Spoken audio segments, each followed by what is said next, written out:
예, 여러분 모두 건강하시기 바랍니다. 코로나 때문에 우리가 초유의 팬데믹 시대를 살고 있는데 그래도 우리는 복된 시대에 살고 있는 거예요. 중세 그 유럽을 휩쓸었던 패스트로 유럽 인구의 3분의 1이 죽었습니다. 가족 중에 한두 명은 다 죽은 거죠. 얼마나 큰 아픔이고 고통이겠습니까? 그리고 그때는 뭐 제대로 장례를 치를 수도 없었습니다. 이게 시체를 그냥 매장을 하면 또 옮긴다고 생각을 해서 그냥 다 불에 태울 정도로, 그러니까 슬픔을 위로할 틈도 없이 그냥 어쨌든 간에 생존하는 것이 가장 큰 목표였던 시대도 있었습니다. 그리고 뭐 우리 불과 몇십 년 전이죠. 그러니까 이런 어떤 백신이 개발되기 전에는 태어나자마자 뭐 소아마비에 걸리기도 하고 또 천연두에 걸리면 우리가 그 얼굴이 얼었다고 그러잖아요. 이렇게 그 수두 자국으로 해가지고 이렇게 얼굴이 다 곰보처럼 돼가지고 평생 그런 어찌 보면 조금은 피부가 좀 남들 보기에 그렇게 좋지 못한 모습으로 늘 그걸 상처를 안고 살아가는 사람들도 있었습니다. 저희 그 고모님이 4분 계신데 막내 고모께서 그렇게 어릴 때 그걸 알아가지고 이게 있었어요. 그러니까 늘 이게 이제 본인에게는 자존심에 문제가 있는 그런 부분이더라고요. 그런 어떤 시대도 살았는데 지금은 어쨌든 뭐 물 백신이니 어쩌고 해도 어쨌든 불과 1년 만에 백신을 만들어서 접종을 하고 또 약도 만들어내고 어쨌든 저렇게든 살릴 수 있는 시대에 살고 있기 때문에 그들에 비하면 우리는 지금 복된 시대에 살고 있는 겁니다. 그리고 이제는 처음에 나왔던 알파 변이, 델타 변이만 해도 이 코로나 그 균이, 그 바이러스가 폐까지 들어가 가지고 폐가 굳어지는 그런 후유증을 남겼거든요. 근데 지금은 이제 호흡기 쪽까지만 와 있어서 뭐 기침 가래는 좀 있지만 후유증은 그리 크지 않은 그런 상황이기 때문에 그래도 지금 걸리는 건 우리가 이겨낼 만한 그런 코로나인 것 같습니다. 어쨌든 앞에서 잠깐 말씀드렸지만 걸리지 않는 게 최선이고요. 걸렸다면 잘 이겨내는 게 차선입니다. 저는 차선책을 택했습니다. 그래서 잘 이겨냈고요. 여러분들 기도와 염려와 관심 덕분에 그래도 저는 비교적 후유증 없이 그래도 오히려 잘 회복되어 열심히 이제 목회를 하고 있습니다. 감사드리고 지금 가정에서 또 이렇게 격리되어 치료 중에 계신 분들 힘내시고 계속해서 저희가 기도하도록 하겠습니다. 제 말씀을 이어가겠습니다. 지난번 말씀을 통해서 우리는 이 발람이라고 하는 성경, 여기 베드로후서에는 선지자라고 나왔지만 실제로는 무당인 이 사람이 결국 하나님의 뜻을 저버리고 탐욕에 미혹되어서 불의의 싹, 올바르지 못한 방법으로 재물을 얻으려고 했다가 결국 멸망으로 직행하고 말았다. 결국 하나님 뜻을 거슬러서 탐욕을 추구하는 것은 심각한 죄악이다, 이렇게 말씀드렸습니다. 그리고 오늘 본문 앞부분의 13절과 14절을 보면 그런 발람 같은 자들이 어떤 자들이냐, 속임수로 즐기고 노는 것, 음심이 가득한 눈을 가지고 범죄하는 것도 동일한 죄악이다, 이렇게 말하고 있습니다. 그러니까 이걸 요약해 정리하면 그거예요. 우리가 어떤 추구하는 것들이 있을 거 아닙니까? 그 어떤 것이라도 동기부터 시작해서 과정과 목적 자체가 하나님께 합한 기준이 될 때, 선하고 복된 기준이 될 때 그것이 우리에게 의미가 있고 복이 되는 것이지, 아무리 그럴듯한 명분과 또 그럴 수밖에 없는 상황이라 할지라도 또 내가 열심히 노력하고 내 지혜와 방법으로 해서 얻는다고 할지라도 하나님의 뜻과 거리가 먼 거라면, 하나님의 기준과 방법에 합하지 않는다면 그것은 발람처럼 얻는 것 같지만 결국은 잃어버리는 것이다. 이걸 잊지 말라는 겁니다. 그리고 제가 이제 지난주에 결론처럼 말씀드렸던 것처럼 우리가 하나님을 믿는다고 하지만 정작 무당이 되지 않으려면 하나님을 아는 것보다 하나님의 뜻을 분별하여 바르게 살아내는 것이 중요하다. 이렇게 말씀을 드렸습니다. 결국 우리가 하나님의 뜻을 따르는 주님의 제자, 선지자가 될 것이냐, 아니면 결국 탐욕에 빠져서 하나님을 거스르는 무당이 될 것인가 하는 것은 우리의 분별력으로 결정이 되는 거예요. 바르게 분별하여 순종하면 하나님의 선지자, 주님의 제자가 되는 것이고, 그렇지 못하면 하나님을 믿는다고 말은 하지만 정작 무당으로 전락할 수 있다는 것 꼭 기억하시기 바랍니다. 자, 오늘은 우리가 함께 읽었던 17절부터 한 절씩 다시 한번 살펴보겠습니다. 17절 다시 읽습니다. 시작. 이 사람들은 물 없는 샘이요 광풍에 밀려가는 안개니 그들을 위하여 캄캄한 어둠이 예비되어 있나니. 제가 새한글 성경으로 한번 다시 읽어드릴게요. 이들은 물 없는 샘이요 폭풍에 밀려나는 안개입니다. 이들 앞에 마련되어 있는 것은 칠흑 같은 어둠입니다. 여기 나오는 이들이 누구냐? 거짓 선지자들, 거짓 선생들, 다시 말하면 발람의 길을 쫓는 사람들이에요. 따라가는 사람들이라는 거죠. 그리고 요즘 시대로 말하면 이단 사이비도 여기에 포함이 되겠습니다. 이런 사람들은 결국 물 없는 샘, 폭풍에 밀려가는 안개 같다 이거예요. 그리고 이들의 최종적인 종착지는 캄캄한 어둠이 예비되어 있는 것이다. 그게 어디겠습니까? 지옥이죠. 여러분, 얼마나 두려운 겁니까? 결국 종착역이 지옥이라는 것처럼 불행한 게 어디 있겠어요? 근데 이들이 종착역이 지옥이 될 수밖에 없는 게 말 그대로 하나님의 뜻을 거슬려 탐욕을 추구하는 사람들이기 때문에 그래요. 그 탐욕 때문에 서슴없이 하나님의 이름을 팔고 이용하고, 그리고 결국은 하나님을 배반하는 겁니다. 단지 내가 물질 때문에 그렇게 하면 내 개인적인 탐욕으로 인한 죄가 돼요. 그런데 내가 내 목적을 이루기 위하여 잘못된 성경 교리를 만들어 가지고 많은 사람들을 그렇게 탐욕으로 끌어들여 미혹해 만들고 멸망하게 만들면 그 죄악은 정말 하나님이 용서할 수 없는 엄청난 죄악이 됩니다. 자기만 혼자만 멸망하는 게 아니라 수많은 사람들을 멸망으로 이끌고 가는 거잖아요. 여러분, 그래서 잘 보셔야 되는 게 지금 여기 물 없는 샘이라고 나왔잖아요. 이스라엘 지역은 광야가 많은 메마른 지역입니다. 그러니까 이 지역에서 생존을 결정짓는 가장 중요한 요소가 바로 물이거든요.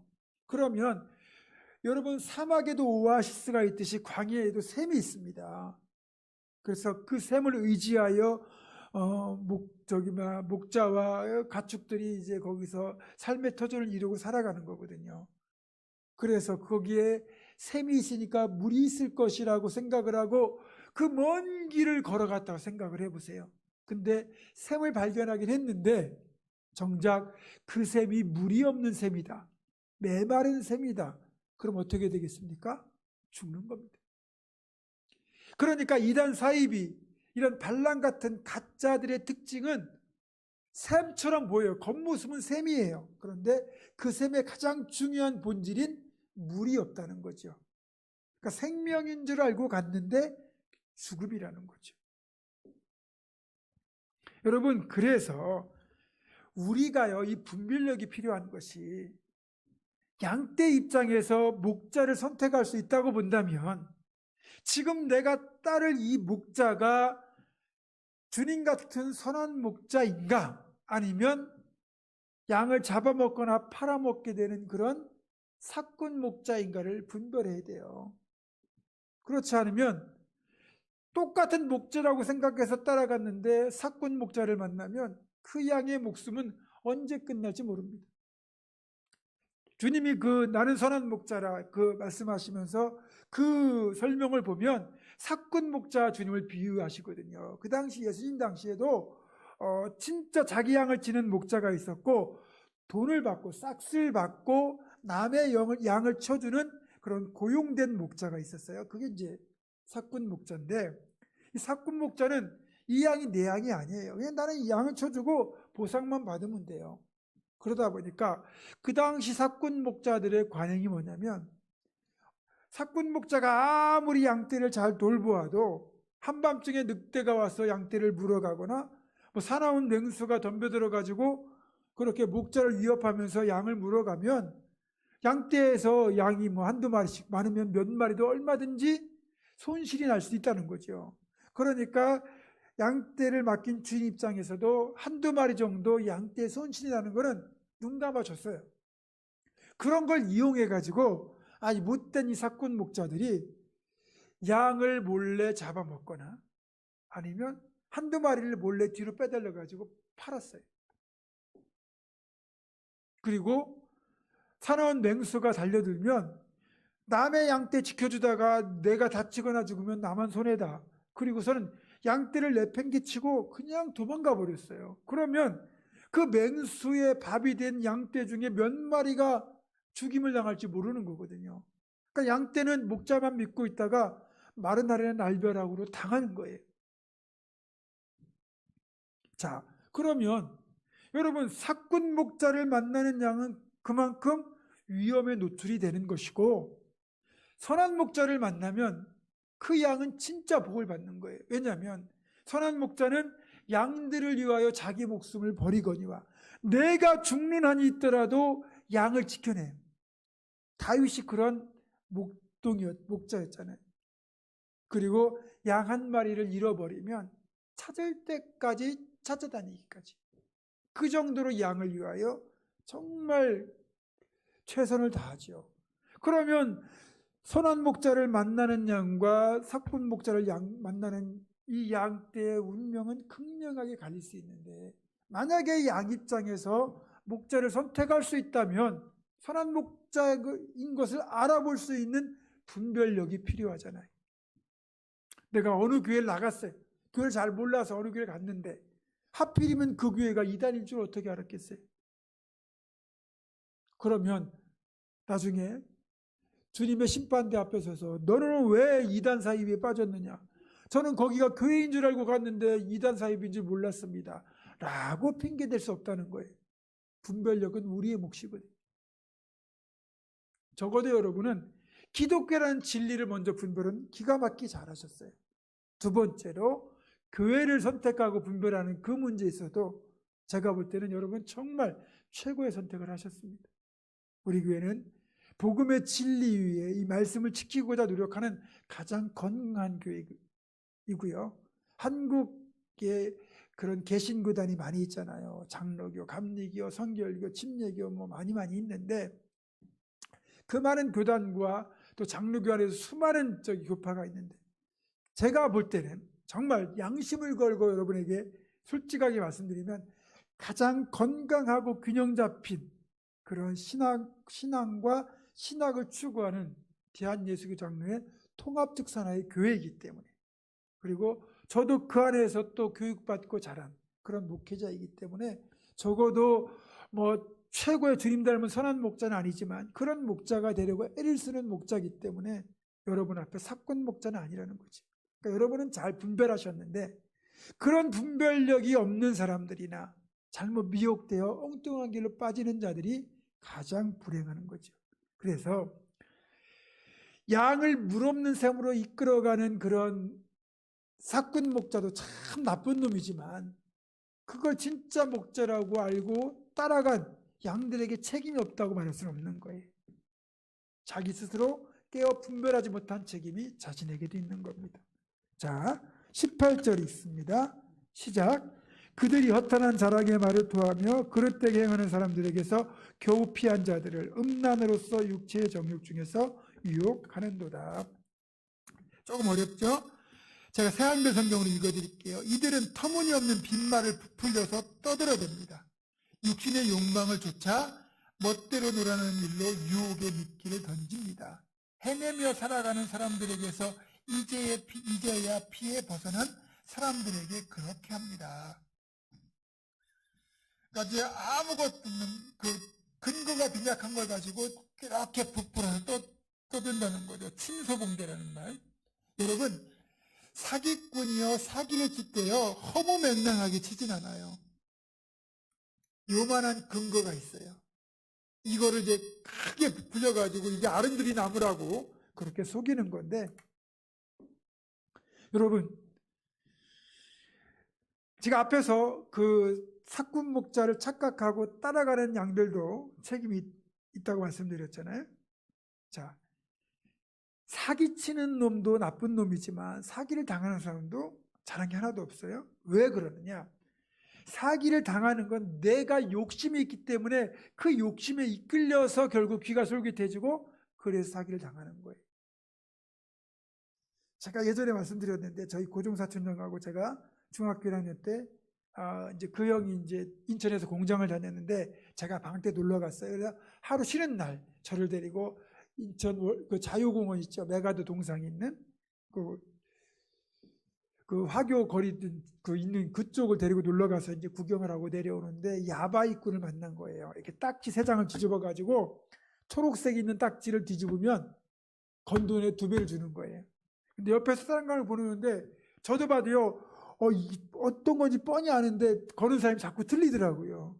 그러니까 사촌 형이 그걸 보고 얼마든지 따를 수 있겠다 싶어가지고 지금으로 하면 이제 지갑 딱 들고 이제 10,000원을 건 거죠. 땄습니까? 땄을까요? 못 땄을까요? 못 땄죠. 그래서 주머니에 있는 20만 원 정도를 쉽게 말하면 지금 돈으로 다 털린 거예요. 털리고 나니까 열받잖아요. 그 다음 어떻게 하겠습니까?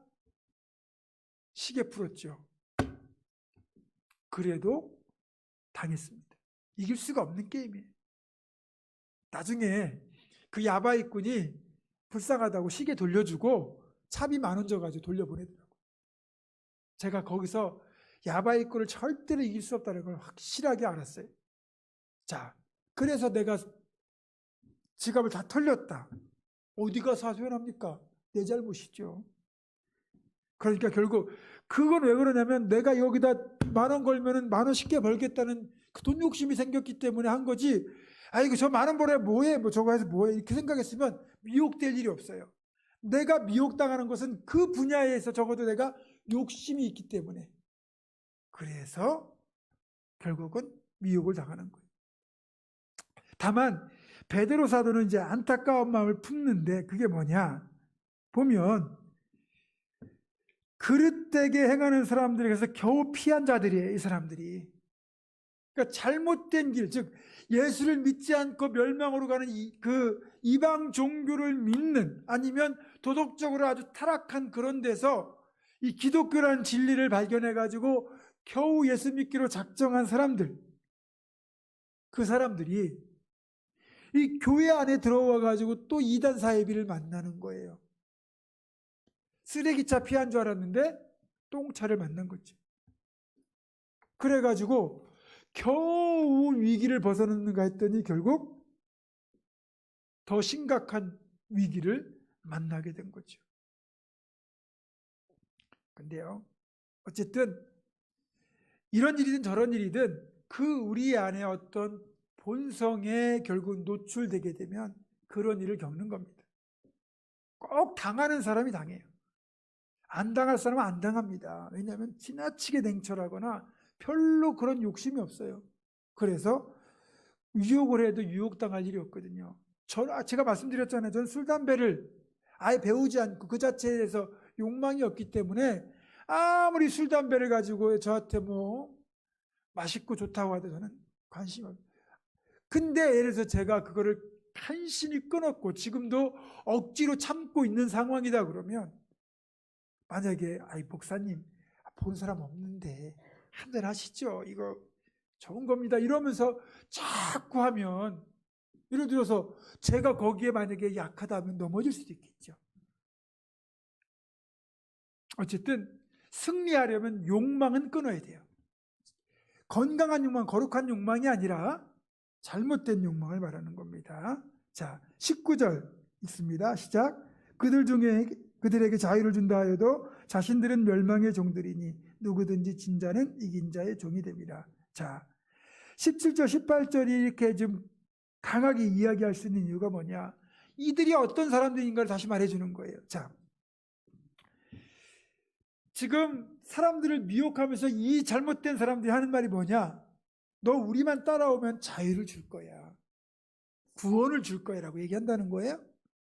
여러분, 자유나 구원은 누가 줄 수 있는 겁니까? 자유나 구원을 줄 수 있는 권리를 가진, 권한을 가진 사람이 줄 수 있는 거예요. 근데 자신들은 지금 어떤 존재냐? 멸망의 종들이라는 거예요. 이거를 새한글 성경을 읽어도 좀 더 쉽습니다. 이들은 자유를 그들에게 약속해 줍니다. 이들은 잘못된 사람들은 자유를 자신들이 유혹할 사람들에게 약속해 준다는 거예요. 하지만 자유를 약속해 주지만 정작 자기들 자신은 타락의 노예가 되어 있습니다. 누구에게인가 진 사람은 그 이긴 사람에게 노예가 되는 것이니까요. 그러니까 내가 어떤 사람과 옛날에 만약에 전쟁을 벌이잖아요. 그래서 내가 이기면 이 사람은 나의 종이 되는 거고 내가 지면 나는 그 사람의 종이 되는 거예요. 근데 이 종이란 말이 우리한테는 그렇게 심각하게 와닿지 않는 게, 요즘은 종이란 말을 조금은 교회 안에서는 좋은 의미로 쓰거든요. 하나님의 종, 주의 종이라고 하다 보니까 종이라는 굉장히 하찮은, 어떻게 보면 천한 이 직분이 굉장히 거룩하고 고귀한 직분처럼 오해를 받는 그런 이제 상황이 됐는데, 여기에 이제 종이라고, 멸망의 종들이라는 이 종이라고 번역된 헬라어 단어가 둘로스거든요. 둘로스는 영어로 하면 서번트가 아니고 슬레이브. 그러니까 이 서번트라고 하는, 우리가 서비스하는 사람을 서번트라고 그러잖아요. 그러니까 그 사람은 어떤 사람이냐면 남의 집에서 품삯을 받고 천한 일을 하는 사람, 우리식으로 말하면 하인이나 머슴 정도가 되는 거예요. 근데 이 둘로스는 그런 하인이나 머슴 정도가 아니라 노예. 그러니까 태어나면서부터 죽는 날까지 그 신분을 벗어날 수 없는 천한 노예, 그리고 내 사유재산을 가질 수 없는, 주인에게 모든 것이 예속되어 있는 존재. 그게 바로 이 여기 말하는 둘로스, 종의 의미예요. 그러니까 멸망의 노예, 이거를 멸망의 종, 이것을 새한글은 타락의 노예라고. 결국 타락의 노예가 되어서 타락에게 본성상 져가지고 타락의 노예, 타락의 지배를 받는 타락의 노예가 되어 있는 거죠. 결국 자신들도 타락의 노예가 되어 있으면서 남들에게 뭐냐면 너희들이 우리에게 오면 자유를 주겠다고 말을 하고 있는데, 지들이 정작 지코가 석자인데 누굴 도와줍니까? 지들이 노예인데 어떻게 자유를 주겠냐, 이 말인 거죠. 자, 20절 읽어봅니다. 시작. 만일 그들이 우리 주 대신 구주 예수 그리스도를 알므로 세상의 더러움을 피한 후에 다시 그 중에 얽매이고 지면 그 나중 형편이 처음보다 더 심하리니. 아멘. 자, 제가 새한글성을 읽어드릴게요. 사람들이 주님과 구원자이신 예수 그리스도를 깨달아 알고서 세상의 더러운 것들을 벗어났다가 거기에 다시 엮여들어서 패배를 당했다고 합시다. 그런 사람들의 마지막은 처음보다 더 나빠진 것이잖아요. 자, 앞에 18절과도 이제 일맥상통하는 얘기인데 뭐냐, 이 멸망당할 자들이 예수님을 알고 나서, 깨달아 알고 나서 세상의 더러운 것들을 이제 벗어나서 예수를 믿기로 했다가 결국 탐욕에 이끌려서 예수 그리스도를 배반했다고 한다면, 결국 잘한 것 같은데 더 악화돼 버리는, 처음보다 더 악해지는, 더 악화되는 그런 상황이 되어버린다, 이렇게 말을 하는 거예요. 차라리 예수님을 몰랐으면 모르는데 알고 나서 그렇게 되니까 더 하나님 앞에 심판이 크다는 거죠. 잘 보세요. 알고 지은 죄와 모르고 지은 죄가 있어요. 어떤 죄가 더 클까요? 알고 지은 죄가 더 크다, 모르고 지은 죄가 더 크다? 알고 지은 죄 손 들어보세요. 모르고 지은 죄가 더 크다. 여러분, 우리 그 세상 법에도요, 그 정상참작이라는 게 있습니다. 모르고 지으면 어느 정도 그 상황을 참작해 줍니다. 형량이 감해지는 거죠. 하나님 앞에서도 크게 다르지 않아요. 하나님은 분명히 깨달아 알았는데, 자, 복음을 들은 시대와 듣지 못한 시대의 예수를 알지 못한 시대 사람들과 지금 시대의 예수를 믿지 않는 사람들과는 하나님 앞에 심판이 다를 수 있습니다. 성경적으로 이것이 뚜렷하게 이렇다 저렇다 나오지 않지만 공의로우신 하나님이라면 그 심판에 차이가 있지 않을까요? 생각해 보세요. 세종대왕 때 태어났어요. 임진왜란 때 태어났어요. 복음이 이 땅에 들어온 적이 없어요. 그냥 우리가 그냥 본능적으로 우리 안에 유전자 안에 들어있는 그냥 뭐 옥황상제가 계시고 바다의 용왕이 계신 그런 종교성을 가지고 나름대로는 그냥 선하게 살려고 노력하는 사람들이 있었겠지만 어떻게 예수님을 알았겠어요? 모르잖아요.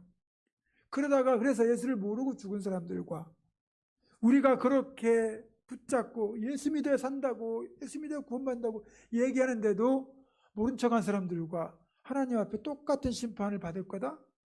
약간 불공평하다는 생각이 들지 않겠습니까? 물론 그 모든 심판과 처벌의 어떤 주권은 철저히 하나님께 속한 것이기 때문에 우리가 남 걱정할 거 없이 나만 예수 잘 믿으면 되는 거예요. 기본적으로는. 나도 잘 못 믿으면서 남 걱정할 여유가 없는 거죠. 그래서 막 예전에도 그런 얘기 했잖아요. 아니 이순신 장군도 그럼 지옥 갔냐고 세종대왕도 지옥 갔냐고 뭐 이런 식으로 물어보는데 그건 우리가 알 바가 아니고 우리가 똑바로 예수를 믿어야 된다는 거죠. 그리고 분명히 예수님이 대답하셨잖아요. 하나님은 아브라함의 하나님, 이삭의 하나님, 야곱의 하나님, 산자의 하나님입니다. 즉 살아있는 내가 예수를 믿는 것이 의미가 있다는 거죠. 그리고 죽은 자들에 대한 심판과 그 모든 처벌에 대한 권한은 철저히 하나님께 맡기고 나는 예수를 알았고 믿었으니까 끝까지 믿음을 지키는 것이 중요하다. 그렇게 생각을 해야 됩니다. 중요한 건 예수를 믿었는데 정말 잘했는데 이단 사이비에 미혹돼 가지고 거기에 빠져버리면 가장 어리석은 사람이라는 거죠. 자, 그래서 21절 읽어보겠습니다. 시작. 의의 도를 안 후에 받은 거룩한 명령을 저버리는 것보다 알지 못하는 것이 도리어 그들에게 나으니라. 이게 그 말이에요. 차라리 몰랐다면 심판이 좀 덜 무서울 텐데 그렇다고 해서 심판받지 않는 건 아니에요. 그러니까 지옥에도 아랫목이 있대잖아요. 더 뜨거운 데는 이단 사이비들 가는 거고 거기에 미혹된 사람들은 조금은 덜 뜨거울지도 모르겠죠. 우리가 갈 일은 없으니까 너무 걱정 안 하셔도 되고요. 자, 그래서 그렇게 알았다가 오히려 잘못된 길로 빠지는 경우를 22절에 주님은 베드로 사도는 속담을 인용해서 이렇게 말합니다. 22절 같이 읽습니다. 시작. 참된 속담에 이르기를 개가 그 토하였던 것에 돌아가고 돼지가 씻었다가 더러운 구덩이에 도로 누웠다는 말이 그들에게 응하였도다. 아멘. 여기 나오는 개와 돼지는요, 유대인들을 비롯해서 이 당시 문화권에 있던 사람들이 가장 더럽고 부정하게 여기던 대표적인 짐승들입니다. 성경에서는 먹어서는 안 되는, 구약에서는 먹어서는 안 되는 대표적인 불결한 짐승 중에 이 개와 돼지가 들어가죠. 그래서 개 같다 돼지 같다 하는 것은 우리도 욕이지만 이 문화권에서는 아주 모욕하는 언사가 되거든요. 근데 개가 토하였던 곳에 돌아가고 그리고 돼지가 씻었다가 더러운 구덩이에 도로 눕는 것처럼 예수님을 알았는데 결국 이단으로 빠지는 것이 똑같다 이거죠. 그래서 우리가 한번 예수님을 믿었으면 세상과는 완전히 단절을 해야 됩니다. 세상 속에서 떠나 살라는 얘기가 아니라 세상의 잘못된 것과는 이별을 하라는 얘기죠. 여러분 출애굽 초반부에 홍해바다가 놓여 있죠. 홍해가 놓여 있죠. 깊고 넓은 홍해가 놓여 있는 이유가 뭡니까? 사람의 힘으로는 능히 건널 수 없는 그 홍해. 결국 하나님이 홍해를 건너서 이집트를 떠나게 하셨는데 그 출애굽 초반부에 홍해가 있는 건 뭐냐면 이제는 이집트로 돌아가지 말라는 거예요. 너희는 노예가 되었던, 즉 세상과 버타며 살았던 이 과거의 삶, 믿지 않던 세속적인 삶은 이제 예수를 믿는 그 순간 다 끊어버리고 이제는 약속의 땅 가나안, 저 천국에 이르기까지 주님만을 바라보며 나아가라. 그런 의미로 홍해를 출애굽 초반부에 두신 거예요. 그러니까 우리가 새 사람으로 살겠다면 옛 사람은 과감히 버려야 되거든요. 지금이 사순절인데 십자가에 우리가 지금 못 박히는 것을 우리가 깊이 묵상하고 있잖아요.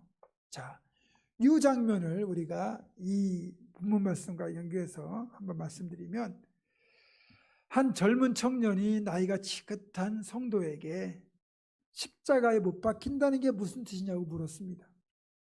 그러자 그 장년 성도가 이렇게 대답을 하죠. 여보게 젊은이, 십자가에 못 박힌다는 건 두 가지를 의미한다네. 우선 십자가에 못 박힌 사람은 오직 한 방향만 향할 수밖에 없다네. 두 번째는 십자가에 달린 사람은 이미 돌이킬 수 없다네. 이게 무슨 말입니까? 저 십자가에 지금 여러분이나 제가 못 박혔다고 생각을 해보세요. 십자가는 땅에 박혀 있습니다. 내가 몸을 돌려서 뒤를 보고 싶어도 볼 수가 없어요. 저는 못 박힌 그 상태로 내 앞쪽밖에 못 봅니다. 우리가 예수님과 함께 십자가에 못 박혔다는 것은 내 뒤 세상을 보는 게 아니고 내 앞에 계신 주님만을 봐야 된다는 뜻이에요. 그게 예수를 알고 믿는다는 진짜 의미죠. 다음으로는 돌이킬 수 없다는 거예요. 우리가 세상을 떠나서 예수님께로 합했는데 왜 다시 세상으로 돌아갑니까? 진짜 십자가에 못 박혔다는 것은 내가 이미 예수 그리스도의 사람으로 살아간다는 뜻이죠. 그러니까 나는 죽었다고 생각하고 내 자아는 죽었다고 생각하고 그렇게 믿음의 길로만 행하는 사람이라고 하는 겁니다. 그래서 저는 이 부분을, 홍해를 건너는 것, 즉 예수를 믿기로 결심하는 그 순간 돌아갈 다리를 폭파했다, 이렇게 보시면 됩니다. 그래서 끊어야 될 건 끊어야 됩니다. 버려야 될 건 버려야 됩니다. 그래야 우리 영혼이 삽니다. 그래서 옛사람은 죽고 새 사람으로 살아서 그렇게 어떤 미혹에도 넘어가지 않고 끝까지 승리하여 주님 앞에 설 때 그 자리가 심판대가 아니라 하나님으로부터 상급을 받는 시상대가 될 수 있기를 주님의 이름으로 축원합니다. 기도하겠습니다.